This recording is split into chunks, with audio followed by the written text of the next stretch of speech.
Assalamualaikum warahmatullahi wabarakatuh.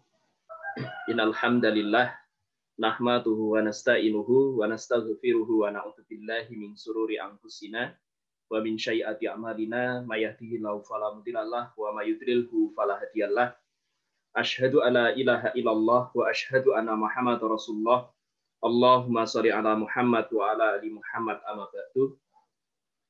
Alhamdulillah berbahagia sekali pada kesempatan pagi hari ini kita kembali dipertemukan oleh Allah Subhanahu wa taala, mudah-mudahan dalam kondisi yang terbaik, dalam kondisi yang tidak kurang suatu apapun.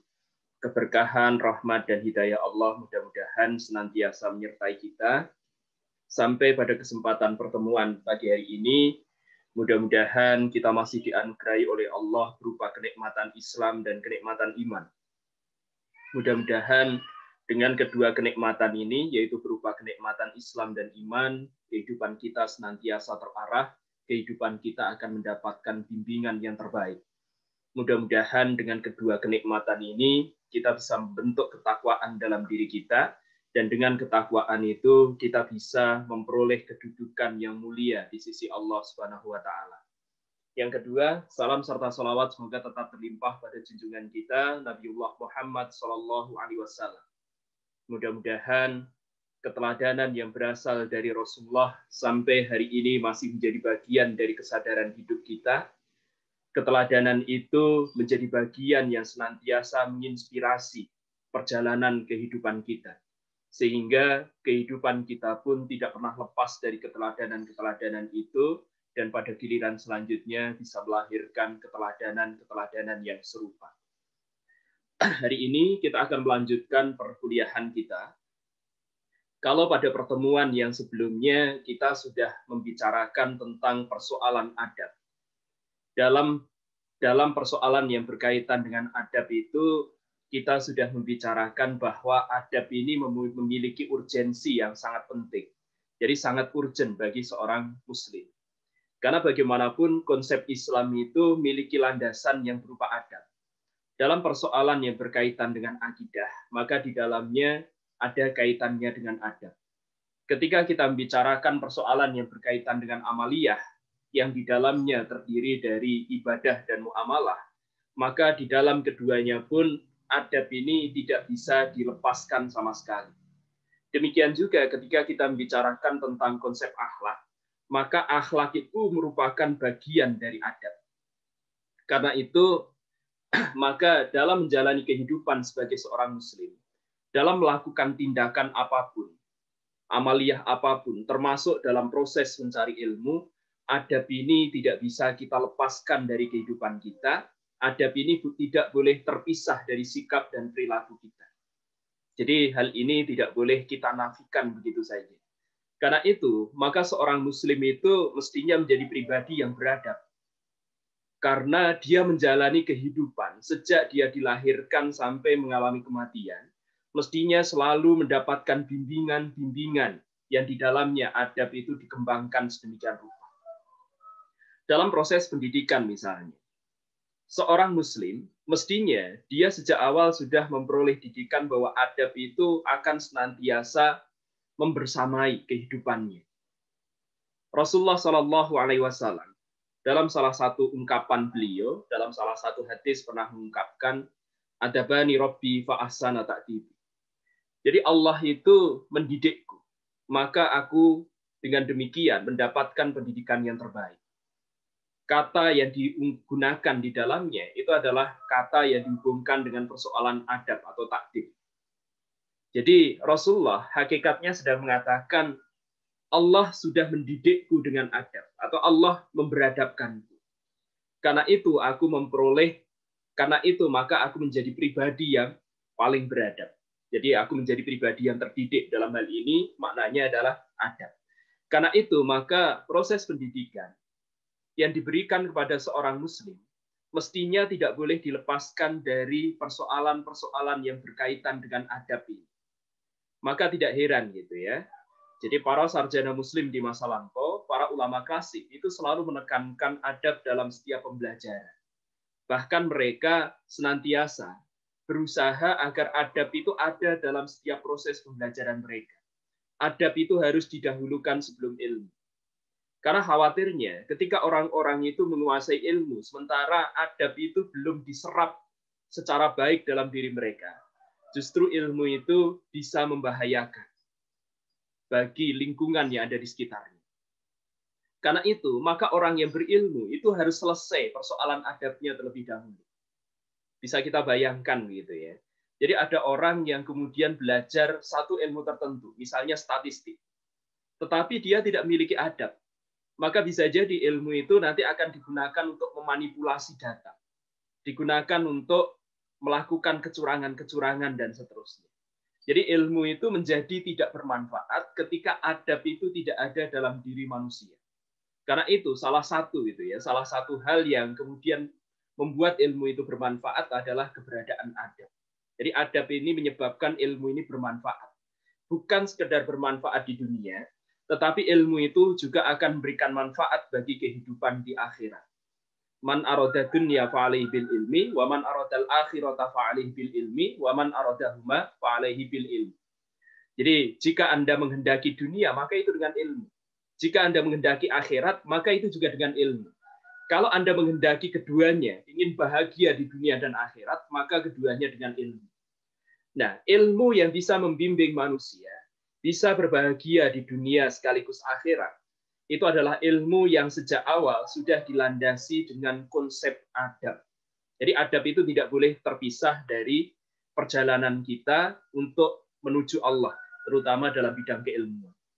Dan juga dalam bidang-bidang yang lain, dalam aspek yang lain dari kehidupan kita. Jadi adab itu tidak boleh dilepaskan.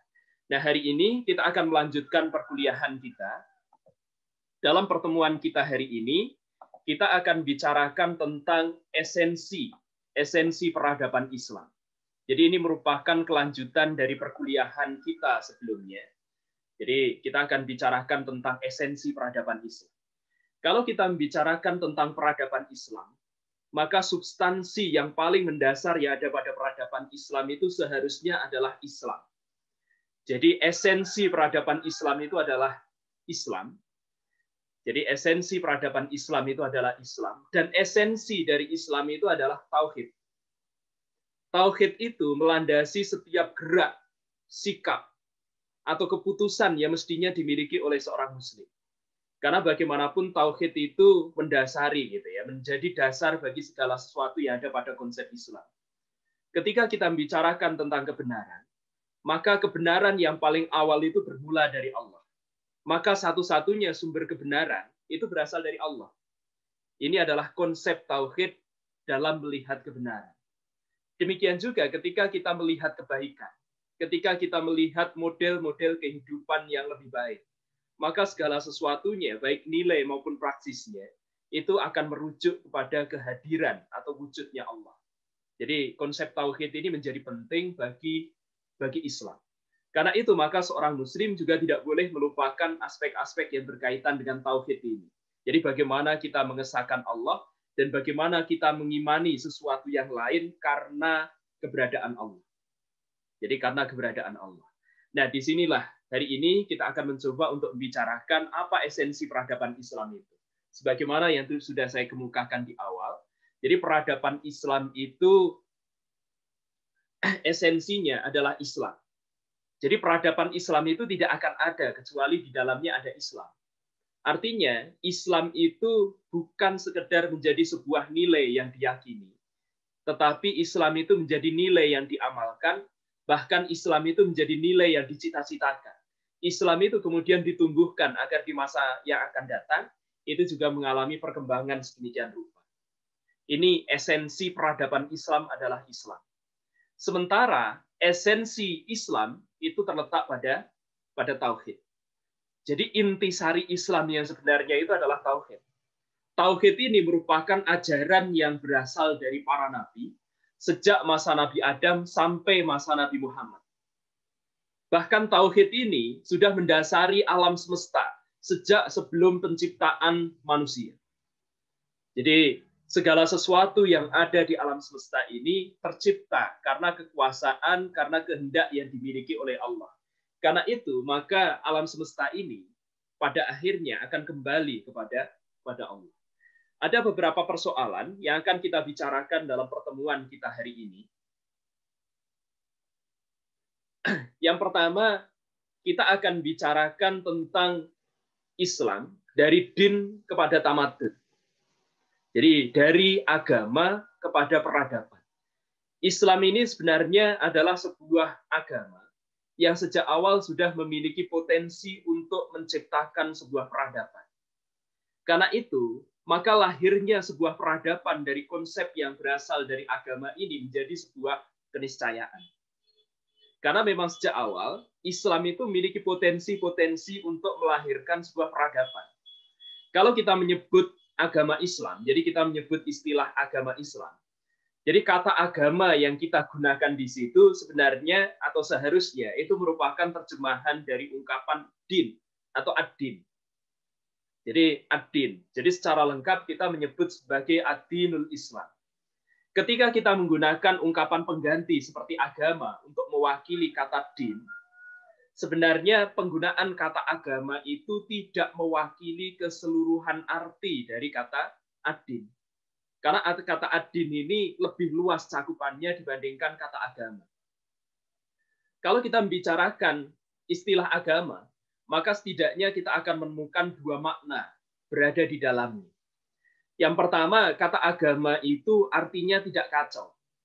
Jadi harapannya ketika seseorang itu meluk sebuah agama, maka mereka akan menjalani kehidupan dengan stabil. Mereka akan menjalani kehidupan yang tidak kacau. Mereka akan memiliki kehidupan yang baik, gitu ya. Jadi tidak mengalami kekacauan. Ini makna agama yang pertama yang berasal dari bahasa Sanskerta. Kemudian makna agama yang kedua, kata agama itu artinya tidak berpindah. Makna bahasa bahwa agama itu artinya tidak berpindah ini merujuk pada sistem pembelajaran yang dilakukan dalam Mandala Hinduisme.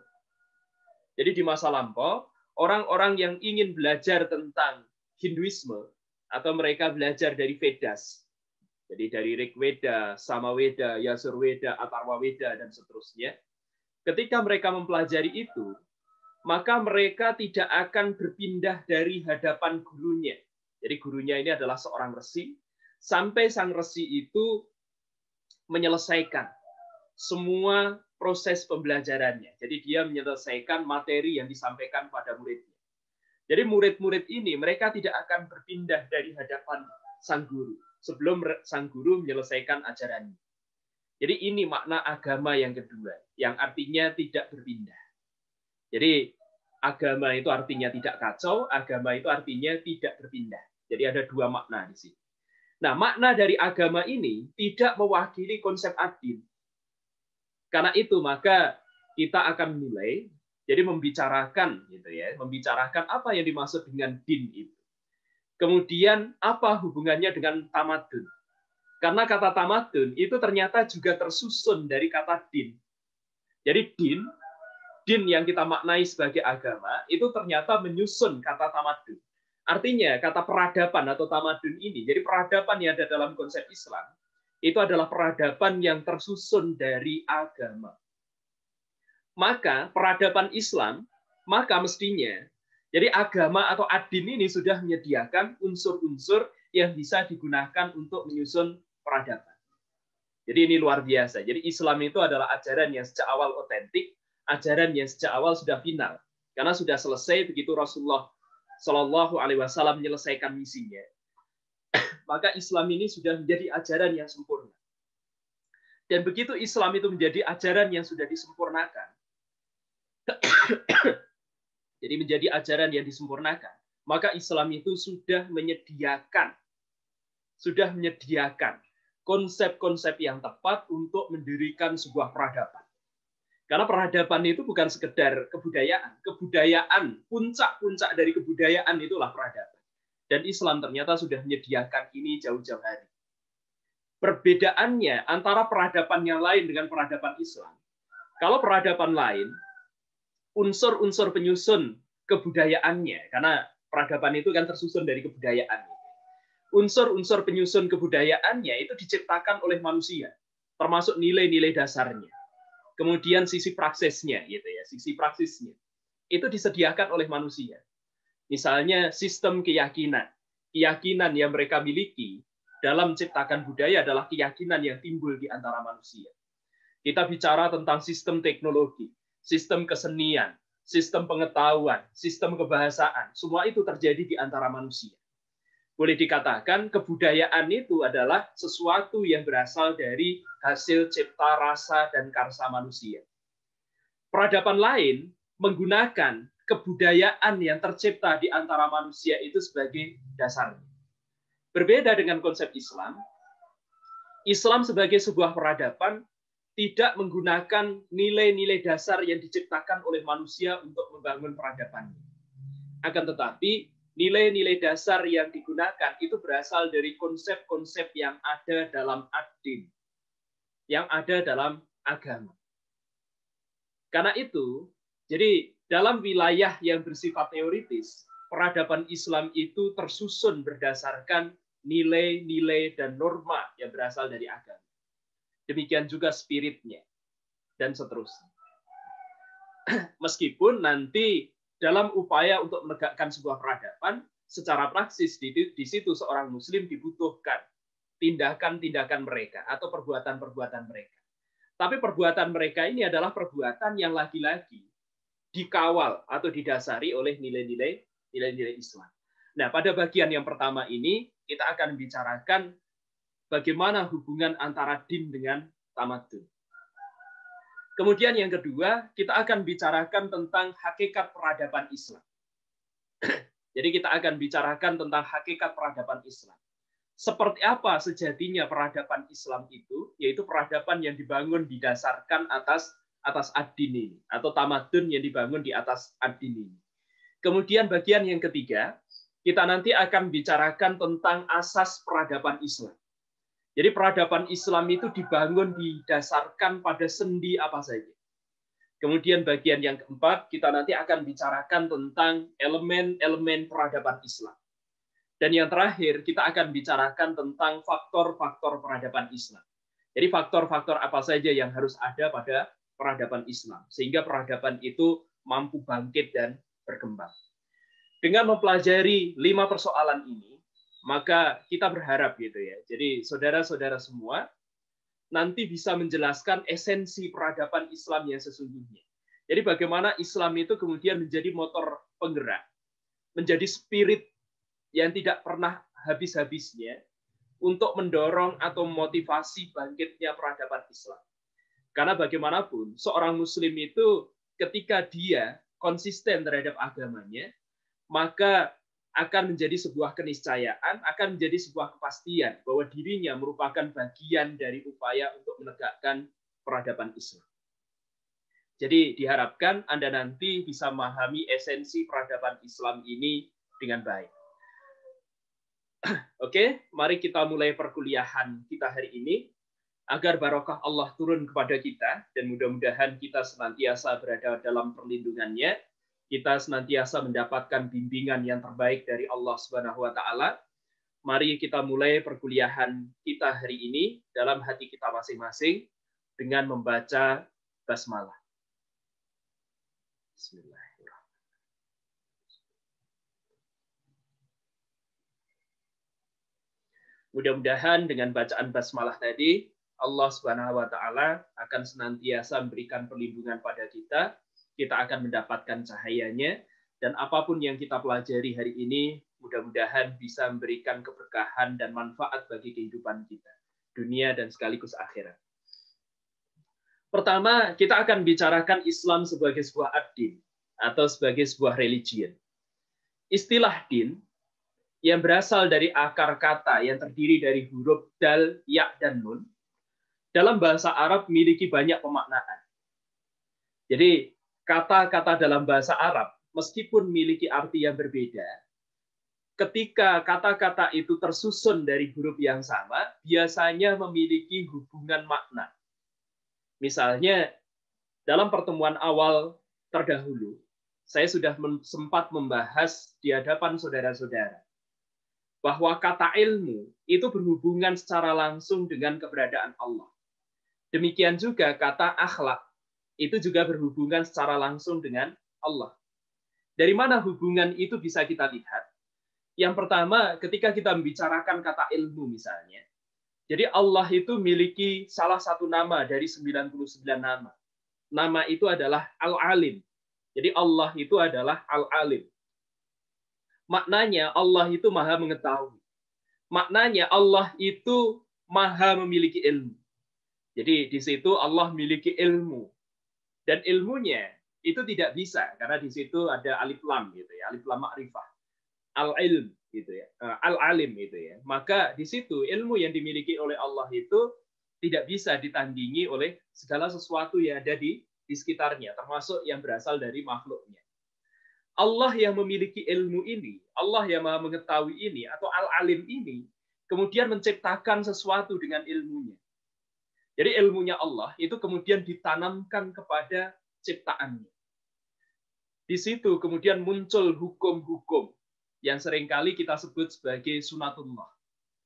Maka sesuatu yang kemudian diciptakan oleh Allah dengan ilmunya, kita sebut sebagai al-alam atau alam gitu ya.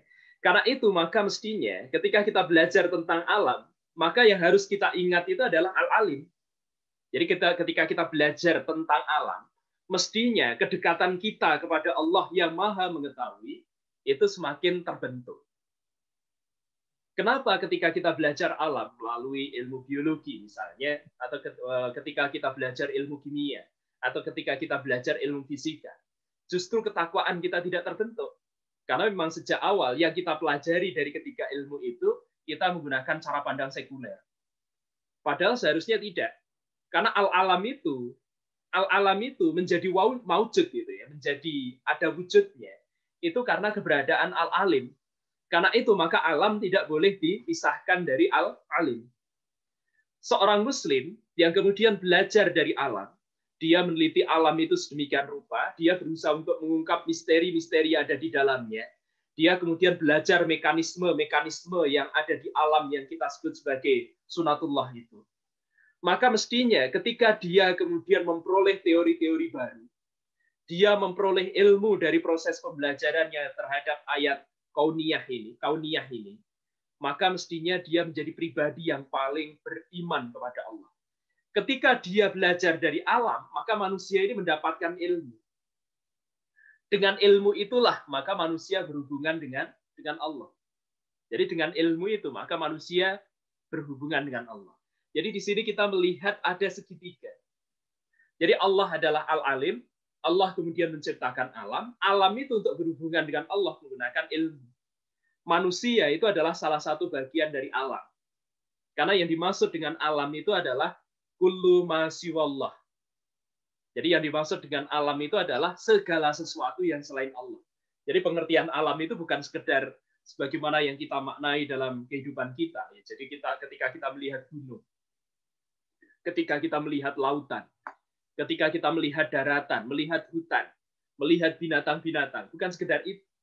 Tapi yang dimaksud dengan alam itu kullu ma siwallah. Jadi segala sesuatu yang selain Allah. Demikian juga ketika kita membicarakan konsep yang lain, misalnya akhlak.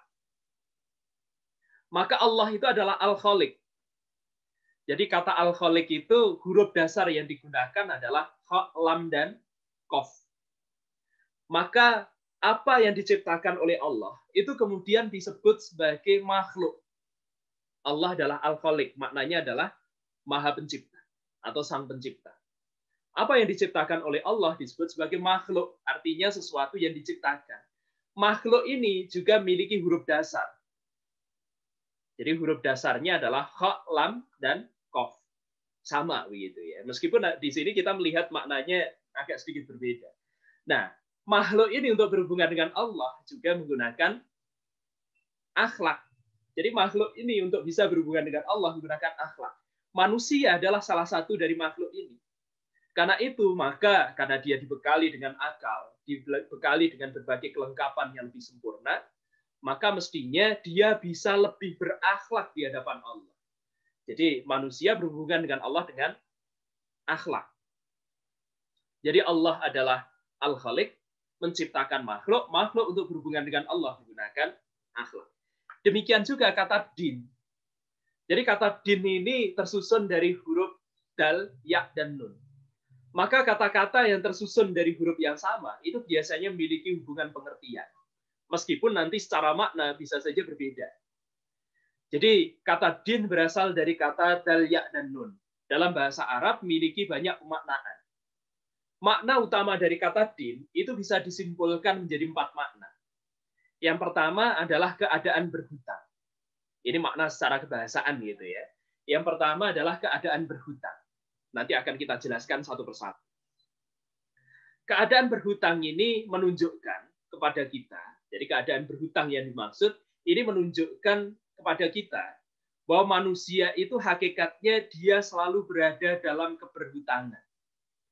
Bagaimana hal itu terjadi? Karena Allah sudah menciptakan manusia sesuai dengan fungsinya, dan dilengkapi dengan berbagai instrumen.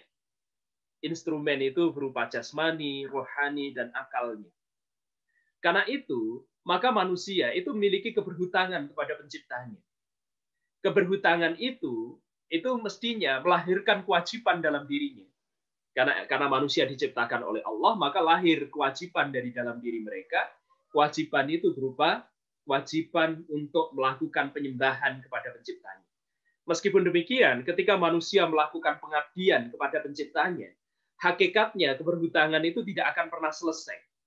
Keberhutangan itu tidak akan pernah terbayarkan. Karena apa yang dilimpahkan oleh pencipta kita, itu melebihi apapun yang bisa kita lakukan untuk membalasnya. Ini yang pertama. Kemudian yang kedua, kata din ini juga bermakna penyerahan diri.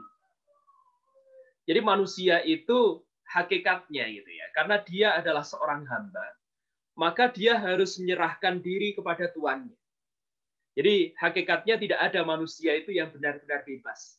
Akan tetapi kebebasan itu baru diperoleh ketika manusia itu memiliki ketundukan kepada Allah Subhanahu wa taala. Ada sebagian dari kalangan manusia, mereka berusaha untuk membebaskan dirinya dari alam tabi'i. Mereka berusaha untuk membebaskan dirinya dari alam nyata. Mereka membebaskan dirinya dari segala ikatan yang ada di sekitar mereka. Mereka tidak ingin terikat dengan nilai, mereka tidak ingin terikat dengan norma, mereka tidak ingin terikat dengan agama, mereka tidak ingin terikat dengan berbagai aturan yang ada. Mereka hanya ingin mengikat dirinya dengan kebebasan. Mereka hanya ingin mengikat dengan hawa nafsu yang mereka miliki. Apapun dorongan yang berasal dari dirinya, maka mereka ingin mengikuti itu. Dari situ kemudian lahir paham individualisme. Jadi kebebasan individu itu dihargai sedemikian rupa. Tapi betulkah kebebasan semacam itu membawa manusia kepada sejati-jatinya kebebasan? Jadi kepada hakikat kebebasan yang sebenarnya? Ternyata tidak. Kita menemukan gitu ya, ternyata manusia yang berusaha untuk membebaskan dirinya dari berbagai ikatan semacam itu. Jadi bahkan mereka kemudian hidup dalam suasana yang menurut mereka begitu bebas. Melaksanakan free sex, kemudian melaksanakan tindakan-tindakan tidak terpuji. Mereka bebas mengeluarkan suara, mereka bebas menyampaikan pendapat, dan seterusnya. Hakikatnya ternyata kebebasan mereka itu tetap memiliki batasan. Tidak ada manusia itu yang betul-betul bebas. Karena kebebasan mereka itu tetap tidak boleh mengganggu kebebasan orang lain. Bahkan mereka tidak ingin diganggu oleh orang lain, padahal orang lain itu mestinya juga bebas. Jadi mereka ternyata tetap terikat pada satu aturan. Kebebasan yang mereka miliki itu ternyata juga memberi konsekuensi yang berat bagi kehidupan mereka. Kita bisa melihat itu ya, di negara-negara barat misalnya. Ketika free sex itu dikampanyekan sedemikian rupa, penyimpangan seksual dibela sedemikian rupa, termasuk munculnya fenomena lesbian, gay, transseksual, kemudian biseksual, dan seterusnya itu ya. Di barat itu kemudian dibebaskan sedemikian rupa karena orientasi manusia, orientasi seksual manusia itu kan menurut mereka itu merupakan bagian dari kebebasan yang harus dimiliki. Ternyata kekacauan demi kekacauan itu terus terjadi. Kenapa? Karena mereka tidak mengikuti fitrah yang ada dalam diri mereka. Jadi ketika manusia itu tidak mengikuti fitrah, maka kehancuran itu pasti akan datang. Beberapa negara Eropa saat ini sudah mulai mengalami efek-efeknya. Di antara beberapa negara yang ada di Eropa itu mulai kebingungan. Karena tingkat natalitas yang ada di negara itu begitu rendah. Mereka kesulitan untuk mencetak generasi baru, karena generasinya tidak ada. Banyak di antara mereka sudah melupakan lembaga pernikahan, lembaga di mana mereka bisa memperoleh keturunan. Kemudian karena hal itu, jadi karena mereka melupakan lembaga kekeluargaan semacam ini, lembaga keluarga semacam ini, maka di antara mereka banyak yang kemudian tidak ingin punya anak. Bagaimana sebuah negara itu bisa dilanjutkan kalau rakyatnya semakin kecil? Bahkan dalam negara itu membentuk piramida populasi penduduk yang berupa piramida terbalik. Jadi golongan tuanya lebih banyak, sementara generasi penggantinya itu semakin sedikit yang dilahirkan. Maka satu-satunya cara yang mereka peroleh untuk bisa tetap mempertahankan eksistensi negara, mereka akhirnya menerima imigran dari luar. Banyak di antara kalangan Muslim yang berasal dari Pakistan, yang berasal dari beberapa negara Islam, itu akhirnya mengisi kekosongan yang ada di negara mereka. Sebagian dari mereka yang masih mempertahankan agama lama, kemudian melihat itu sebagai problem. Jadi agama kami tersingkir. Sekarang perkembangan Islam di Eropa dan beberapa negara itu menjadi demikian gencar, demikian pesat. Nah, ini terjadi karena kebebasan yang mereka sebelumnya sudah kampanyekan. Ternyata itu memberikan efek yang tidak mudah bagi penyelenggaraan negara yang mereka miliki. Nah, di sini gitu ya, kebebasan yang sejati itu adalah kebebasan ketika terikat. Dalam konsep Islam, kebebasan sejati itu baru bisa diperoleh ketika manusia itu memiliki ikatan yang kuat dan sekaligus intim dengan Allah Subhanahu wa taala. Jadi ibaratnya itu seperti layang-layang. Anda mungkin di antara saudara-saudara, terutama yang laki-laki itu ya, di masa kecil mungkin suka bermain layang-layang. Jadi layang-layang itu konon memberikan hiburan pada kita itu justru ketika putus gitu ya. Nah, ketika Anda bermain layang-layang itu, ketika kondisi layang-layang itu sedang kita terbangkan dan dia dalam keadaan terikat, layang-layang itu bisa bergerak bebas di angkasa. Jadi dia bisa ke kanan, bisa ke kiri, dan jadi eksistensi layang-layang untuk tetap terbang itu bisa dipertahankan sampai dia kemudian kita turunkan atau dia terjatuh. Berbeda dengan layang-layang yang terputus. Jadi layang-layang yang terputus itu ibarat layang-layang yang berusaha untuk menggapai kebebasan tadi. Kebebasan yang tidak terukur. Layang-layang yang terputus itu seolah-olah dia bebas. Dia bisa bergerak kemanapun. Tapi dia akan lebih mudah jatuh dibandingkan layang-layang yang masih terikat dengan benangnya. Karena itu maka hakikat manusia, hakikat kebebasan yang dimilikinya, itu ketika dia berada dalam ikatan. Ketika berada dalam ikatan itulah, maka dia memperoleh kebebasan yang sejati. Dia tidak akan mudah terjatuh karenanya. Karena itu maka din di sini bermakna penyerahan diri. Menyerahkan diri itu artinya kita memberikan ikatan kepada diri kita, mengikatkan diri dengan sesuatu yang kita ikati. Dalam hal ini, ketika kita menyerahkan diri kepada Allah, maka kita mengikat diri kita kepada Allah untuk mendapatkan kebebasan. Karena pemilik kebebasan yang sejati itu adalah Allah Subhanahu wa taala. Jadi mudah-mudahan kita nanti akan dibebaskan oleh Allah untuk masuk ke dalam jannah.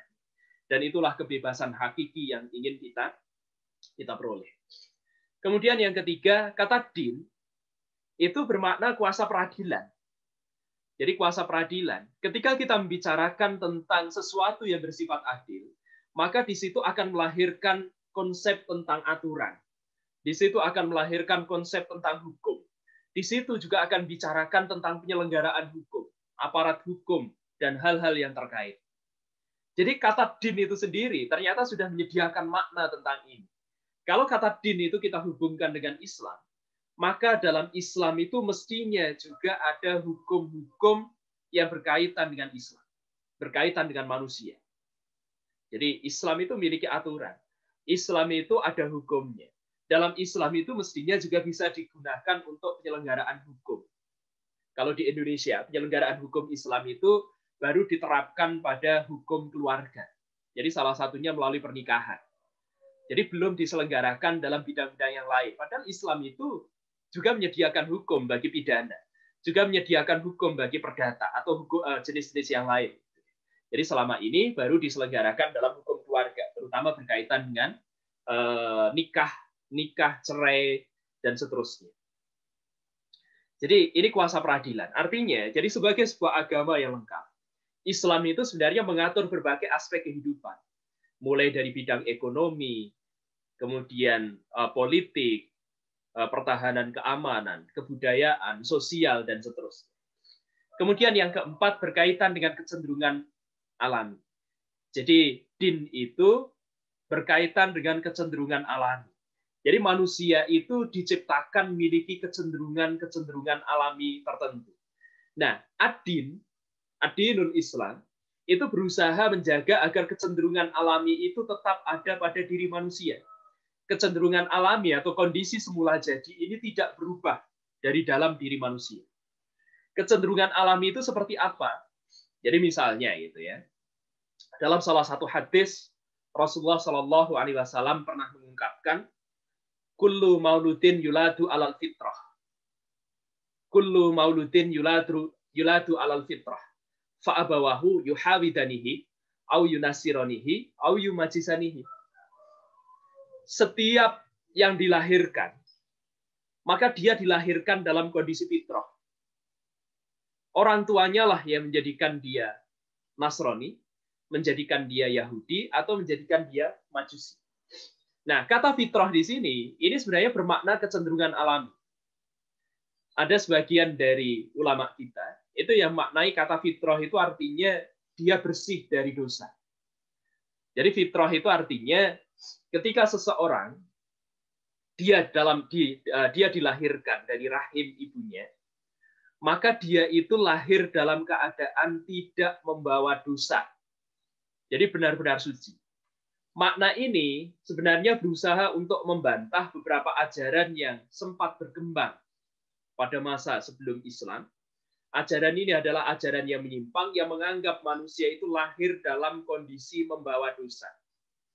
Jadi salah satu konsep yang berasal dari ajaran yang menyimpang dari masa sebelumnya, itu menyatakan, Nabi Adam itu dia diturunkan dari Taman Firdaus, dari Jannah itu ya.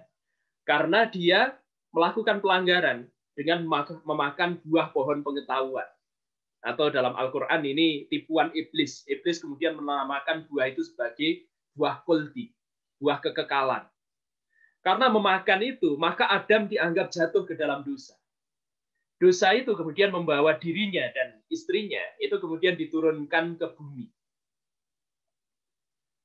Dosa ini, menurut keyakinan yang dimiliki oleh mereka, itu diturunkan dari satu generasi ke generasi yang lain. Jadi itu seperti mesin fotokopi, gitu ya. Jadi fotokopi itu ya nanti akan difotokopi sampai pada generasi berikutnya. Nah, konsep Islam menolak ajaran ini. Jadi setiap yang lahir, dia ini lahir dalam keadaan tidak membawa dosa. Jadi dia suci dan dia bersih. Nah, kecenderungan alami yang dimiliki oleh manusia itu tidak menyukai hal-hal yang berkaitan dengan dosa. Ya karena itu maka dosa itu kalau hatinya masih murni, kalau jiwanya masih murni, ketika melakukan dosa itu hatinya tidak akan merasa tenang. Itu seperti seekor kucing gitu ya. Seekor kucing itu kalau kita beri makanan, jadi misalnya ikan, kita berikan pada kucing. Kucing itu akan makan dengan tenang. Tapi berbeda halnya kalau kucing itu mencuri makanan itu dari meja makan kita. Makannya saja dia tidak akan tenang. Melihat manusia, dia ketakutan. Hal yang sama juga berlaku pada manusia. Manusia itu ketika jiwanya belum berubah, ketika fitrahnya masih ada, dia akan membenci terhadap berbagai dosa. Dia akan membenci terhadap perbuatan-perbuatan yang keliru. Hati nuraninya akan menolak itu. Jadi kita bisa melihat itu ya, maling itu dia tidak akan menghendaki anaknya jadi penerusnya. Wah, saya akan melakukan regenerasi terhadap anak saya. Saya seorang copet misalnya. Saya akan mengajarkan anak saya agar menjadi copet profesional untuk meramaikan khasanah percopetan di Indonesia. Saya yakin gitu ya, ketika cara berpikirnya masih bagus, dia tidak akan melakukan hal semacam itu. Kenapa? Manusia itu terlahir dalam keadaan membenci dosa. Itu kecenderungan alami. dosa itu akan membuat hatinya tidak tenang, kecuali dia sudah terbiasa dengan dosa. Kalau sudah terbiasa dengan dosa dan hatinya mati, maka melakukan dosa itu tidak akan terasa apapun, tidak akan berikan efek apapun lagi bagi kondisi kejiwaannya. Karena itu maka gitu ya, cepat-cepatlah bertobat ketika kita melakukan satu dosa tertentu. Jadi iringi perbuatan keliru kita dengan taubatan nasuha. Jadi mudah-mudahan hati kita tidak akan mati. Karena peluang untuk memperoleh kebenaran itu insya Allah akan tetap ada ketika hati kita hidup. Jadi ketika hati kita hidup. Jadi ini kecenderungan alami yang pertama. Kata fitrah itu maknanya kondisi semula jadi. Jadi manusia itu diciptakan memiliki kondisi semula. Kondisi semula ini mirip dengan kondisi orisinil yang dimiliki oleh kendaraan bermotor misalnya gitu ya. Jadi misalnya Honda mengeluarkan motor tertentu. Maka kondisi orisinil dari motor ini tetap terjaga kalau kita melakukan pemeliharaan motor yang kita miliki itu sesuai dengan petunjuk pelaksanaan atau petunjuk teknis yang dikeluarkan dari pabrikan Honda kita. Jadi kalau misalnya kita menservisnya, maka servisnya nanti servis di tempat tertentu yang direkomendasikan. Butuh penggantian spare part-nya menggunakan spare part yang direkomendasikan. Kalau kita menggunakan spare part yang lain, suatu saat nanti nilai jual dari motor yang kita miliki mungkin juga akan turun. Bahwa motor itu pada akhirnya akan menua, itu iya. Bahwa motor itu pada akhirnya akan rusak, itu iya. Tetapi untuk menjaga orisinalitas ini, maka perlu ada panduan-panduan yang dilaksanakan. Demikian juga dalam konsep Islam, fitrah itu maknanya kondisi semula jadi semacam ini. Bahwa manusia itu akan menua, bahwa manusia itu akan rusak seiring ruang dan waktu yang terus bergerak. Itu iya. Tetapi dia juga bisa menjaga kondisi orisinil yang ada pada jasmaninya, yang ada pada rohaninya, yang ada pada akalnya. Karena itu maka dia harus mengikuti kecenderungan fitrah ini. Jadi fitrah ini adalah fitrah yang akan membawa manusia, dia tetap berada pada kecenderungan alaminya. Nah, dalam konsep Islam, fitrah yang dimaksud itu maknanya adalah al-Islam. Jadi kalau manusia itu ingin mengikuti kecenderungan alami, maka dia harus ikut ad-dinul Islam. Ini kita melihat kata ad-din gitu ya. Kita melihat kata ad-din dilihat dari sisi kebahasaan. Jadi maknanya ada 4. Yang pertama keadaan berhutang, yang kedua penyerahan diri, yang ketiga kuasa peradilan, dan yang keempat adalah kecenderungan alami. Berikutnya kita akan bicarakan makna dari kata ad-din ini satu persatu. Mohon maaf, saya keluar sebentar.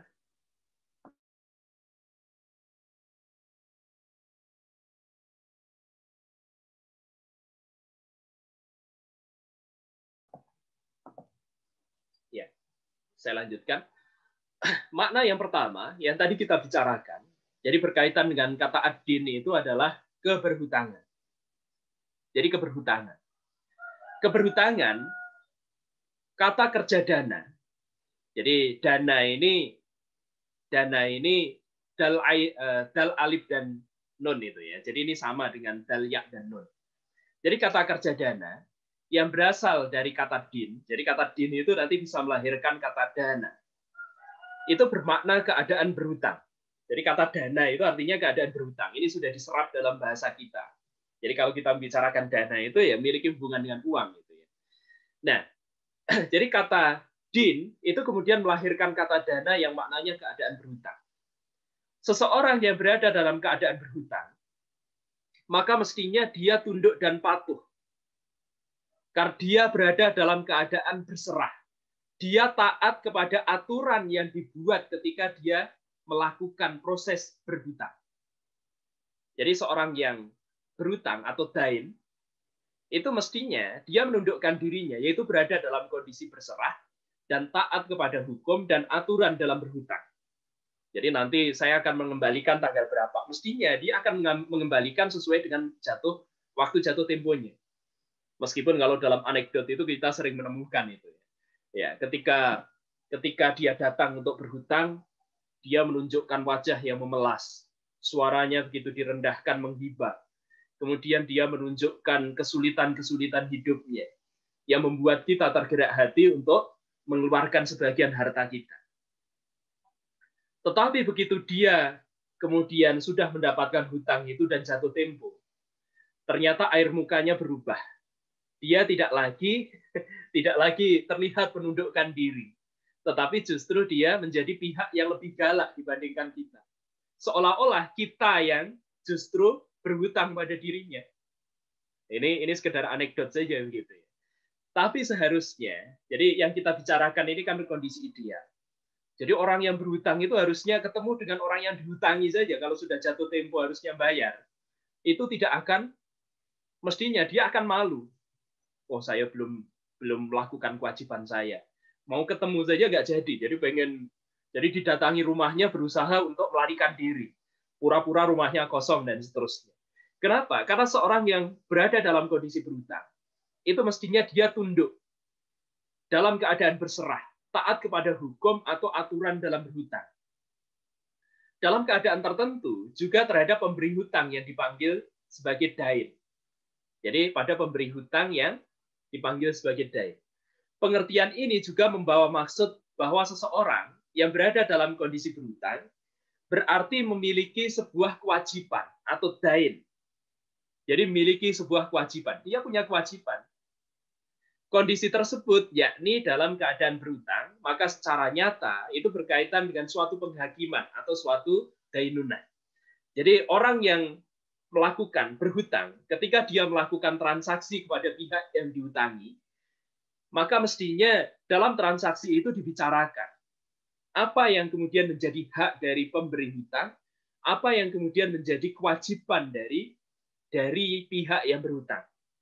Pihak yang berhutang, jadi pihak yang berhutang, maka dia memiliki hak untuk menerima uang yang dipinjamkan terhadap dirinya.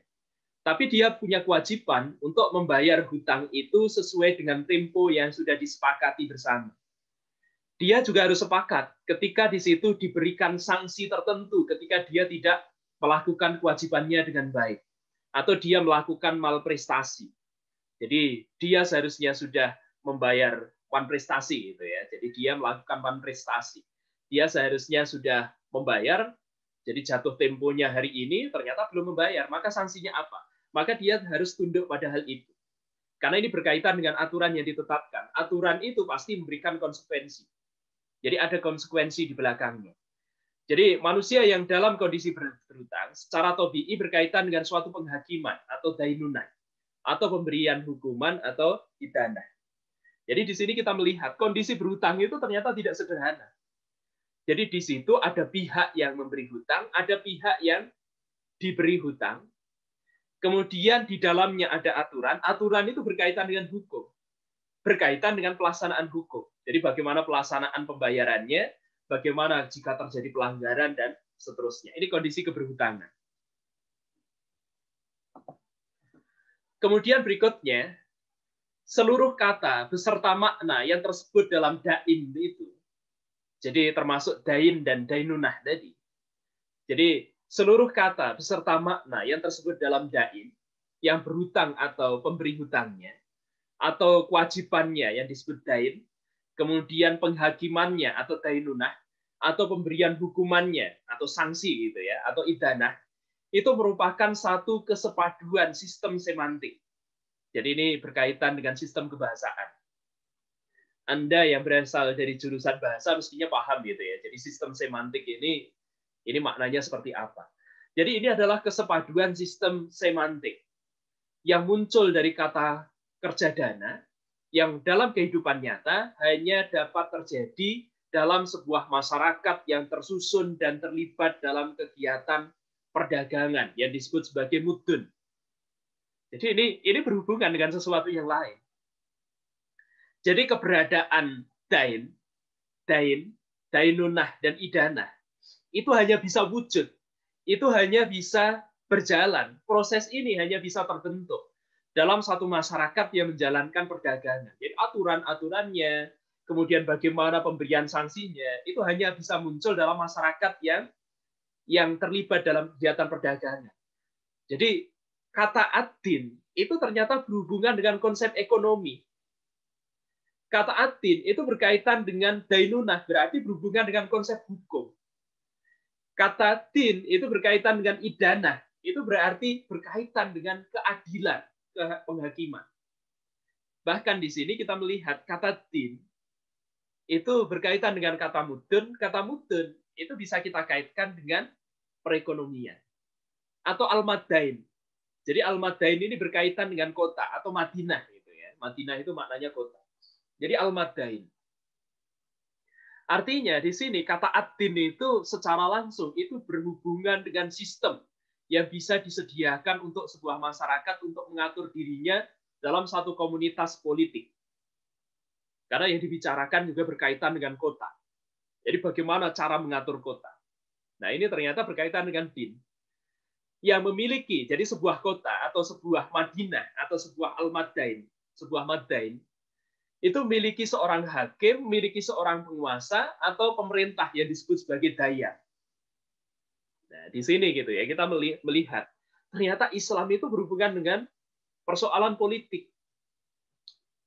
Karena itu maka Anda tidak usah termakan dengan isu-isu yang menyatakan jangan membawa agama dalam ranah politik. Justru Islam itu sejak awal memiliki konsepsi politik tersendiri. Karena itu seorang muslim ketika dia berpolitik, maka mestinya dia membawa nilai-nilai Islam dalam perpolitikan. Nah ini persoalan yang selama ini gitu ya, selama ini agak jarang dibicarakan oleh masyarakat kita. Karena itu maka kesadaran dalam bidang ini agak kurang. Mereka kemudian melihat politik itu sebagai sesuatu yang kotor. Karena itu maka agama itu harus dipisahkan dari politik. Karena orang yang beragama ketika dia masuk dalam perpolitikan, dia nanti akan terlibat dalam kekotoran-kekotoran semacam itu yang tidak seharusnya dinisbahkan kepada mereka. Nah, pandangan semacam ini bukan pandangan yang benar. Jadi pandangan semacam ini adalah pandangan yang keliru. Jadi Islam itu sejak awal berbicara tentang politik. Tapi jangan bicarakan bahwa politik Islam itu sekedar politik kekuasaan. Tidak. Politik Islam itu adalah politik untuk dakwah. Jadi agar nilai-nilai yang berasal dari ilah, nilai-nilai yang berasal dari Allah, bisa tersampaikan kepada manusia. Maka di situ dibutuhkan penguasaan terhadap perpolitikan. Bukan hanya politik, tapi juga persoalan budaya, persoalan ekonomi, persoalan sosial, dan seterusnya. Dan ini berhubungan dengan kata ad-din yang tadi sudah kita bicarakan. Kemudian dari penggunaan kata yang berasal dari kata dana, yang tadi kita maknai sebagai keberhutangan di awal tadi, kita dapat melihat suatu gambaran dalam pikiran kita bahwa hal ini berkaitan dengan kehidupan atau sebuah peradaban atau tamadun. Jadi kata tamadun itu sendiri berasal dari kata madana. Madana. Atau dalam bahasa kita ini seringkali kita terjemahkan sebagai madani. Masyarakat madani. Masyarakat madani yang ada di situ, itu kita anggap sebagai masyarakat yang egaliter. Masyarakat yang terbuka, masyarakat yang siap menerima berbagai nilai. Masyarakat yang siap untuk melakukan transformasi sosial dan seterusnya. Kata madani ini hari ini kita maknai macam-macam. Tapi maknanya itu makin jauh dari kata ad-din itu sendiri. Padahal masyarakat madani itu harusnya masyarakat yang memiliki dasar yang berasal dari ad-din. Masyarakat yang memiliki dasar dari agama. Artinya mereka masyarakat yang menjalankan konsep agama. Harusnya demikian. Nah, dari kata madana ini kemudian muncul kata tamadun. Nah, di sini kita melihat gitu ya. Jadi madana atau tamadun itu menunjukkan suatu kehidupan masyarakat yang diatur oleh hukum, peraturan, peradilan, dan otoritas atau kewenangan. Jadi di sini kita melihat betapa kompleksnya ajaran Islam itu. Islam itu ternyata bukan hanya sekedar sholat, bukan sekedar syahadat, sholat, puasa, zakat, haji, bukan sekedar itu. Tapi Islam itu luas. Islam itu mengatur seluruh aspek kehidupan. Mulai dari bangun tidur sampai kita tidur lagi. Mulai dari persoalan yang paling mendasar sampai persoalan tingkat tinggi. Mulai dari kehidupan pribadi sampai mengatur kehidupan nasional, internasional. Dalam konsep Islam itu ada. Karena itu maka jangan pernah kita menjadi bagian yang berusaha untuk mengecilkan Islam dan kemudian membonsai peranannya dalam kehidupan kita sehari-hari. Kita ketika melakukan hal itu, kita sedang mengkhianati Allah dan Rasul. Jadi jangan sampai hal semacam itu terjadi baik dalam diri kita sebagai bagian dari generasi Muslim. Kata madana itu sendiri bermakna membangun atau membina sebuah kota.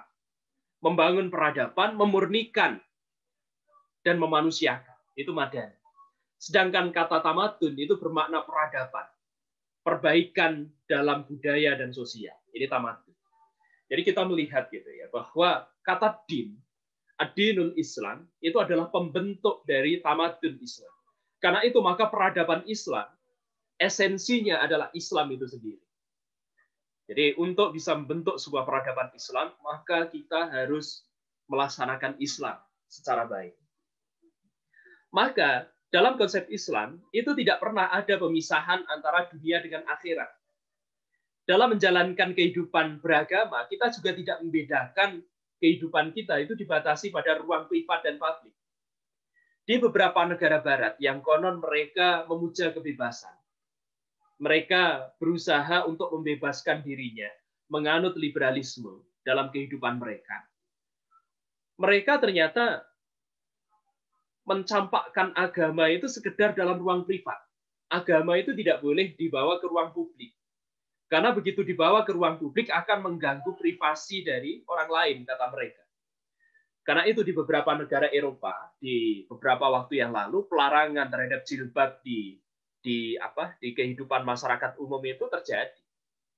Jadi jilbab itu identitas agama, jangan dibawa ke publik. Jadi gunakan itu untuk urusan Anda pribadi. Pakai jilbab itu di rumah saja, silahkan. Jangan dibawa ke sekolah, jangan dibawa ke pengadilan, jangan dibawa melewati jalanan yang diakses oleh publik dan seterusnya. Ini justru berbeda. Umat Islam itu kan diminta menutup aurat itu ketika berada di luar rumah. Ketika berada di luar rumah atau disaksikan oleh pihak lain yang bukan mahram kita. Tapi justru kita dibatasi, silakan pakai jilbab di rumah. Ini kan tidak sesuai. Oleh karena itu, maka agama itu mengaruhi kehidupan tanpa dibatasi ruang privat dan publik dalam berbagai aspek kehidupan. Ekonomi, sosial, budaya, pertahanan, keamanan, dan seterusnya. Itu semuanya diatur oleh ajaran Islam. Mestinya sebagai seorang Muslim, cara pandang kehidupan kita, worldview yang kita miliki, cara kita memandang dunia, itu mestinya dikendalikan oleh pemikiran semacam ini. Jadi pemikiran yang bersumber dari agama, yang kemudian terinternalisasi dalam jiwa kita, dalam cara berpikir kita, dalam kehendak kita, dalam apapun yang bisa kita lakukan, termasuk tindakan-tindakan kita. Ini dari din ke Madinah. Nah, dari pemaknaan utama, yakni keadaan berhutang, kita dapat pemaknaan yang berkaitan dengannya seperti merendah diri, mengabdi, menjadi hamba. Dan dari pemaknaan utama seorang hakim, penguasa, dan pemerintah, kita memperoleh makna yang lain, yang besar, yang perkasa, yang kuat, seorang tuan. Jadi pada akhirnya, semua makna itu nanti akan dikembalikan kepada Allah. Lebih lanjut, yaitu makna peradilan, penghakiman, pembalasan. Karena kita paham itu ya, dalam kehidupan nyata kita sehari-hari, kita punya penguasa. Penguasa itu terdiri dari manusia. Tapi kekuasaan yang dimiliki oleh manusia itu terbatas. Karena pada akhirnya di atas kekuasaan manusia, seberapa besar kekuasaan yang dia miliki, dia tidak akan pernah melampaui kekuasaan yang dimiliki oleh Allah. Karena itu maka rendahkan diri kita. Abdikan diri kita sebagai seorang hamba, kemudian jadikan Allah itu sebagai hakim kita, penguasa kita, pemerintah kita. Artinya, aturan-aturan yang berasal dari Allah mestinya kita tunduk dan patuh dalam melaksanakannya. Kemudian peradilan, penghakiman, pembalasan, itu semuanya nanti akan berasal dari Allah. Ketika kita tidak mendapatkan keadilan di dunia, maka yakinlah keadilan yang hakiki itu akan diperoleh manusia ketika dia berada di hadapan Rabb-nya. Jadi ketika proses penghakiman itu terjadi dan dilakukan sendiri oleh Allah Subhanahu wa taala. Hubungan antara konsep din dan Madinah yang berasal dari kata din itu sangat penting untuk dibahas. Din ini berhubungan dengan seorang beriman secara individu. Dan Madinah itu dalam konteksnya secara kolektif atau umat. Jadi kata din itu berhubungan dengan manusia secara individu, sedangkan kata Madinah itu berhubungan dengan masyarakat secara kolektif, secara berkelompok. Artinya, Madinah itu sendiri, itu hakikatnya, jadi Madinah itu sendiri hakikatnya adalah tempat, wilayah, area di mana ad-din itu ditegakkan. Maka ketika Rasulullah melakukan hijrah ke kota Yathrib, maka salah satu hal yang kemudian dilakukan oleh Rasulullah pada saat itu, beliau mengubah kota Yathrib itu dengan nama Madinah. Jadi Madinah Al-Munawwarah atau Madinatun Nabi. Kenapa nama kota ini diubah menjadi Madinah Al-Munawwarah atau Madinatun Nabi? Hari ini kita kenal sebagai Madinah karena Madinah ini disebut dan dinamakan demikian karena di sanalah din yang benar ditegakkan untuk umat manusia. Artinya kota ini adalah kota yang diatur berdasarkan ad-din. Jadi kota yang diatur berdasarkan agama. Di sana, jadi di kota ini, orang yang beriman itu menghambakan diri di bawah otoritas dan hukum atau kuasa hukum Nabi Shallallahu Alaihi Wasallam sebagai dayan, sebagai pemerintahnya.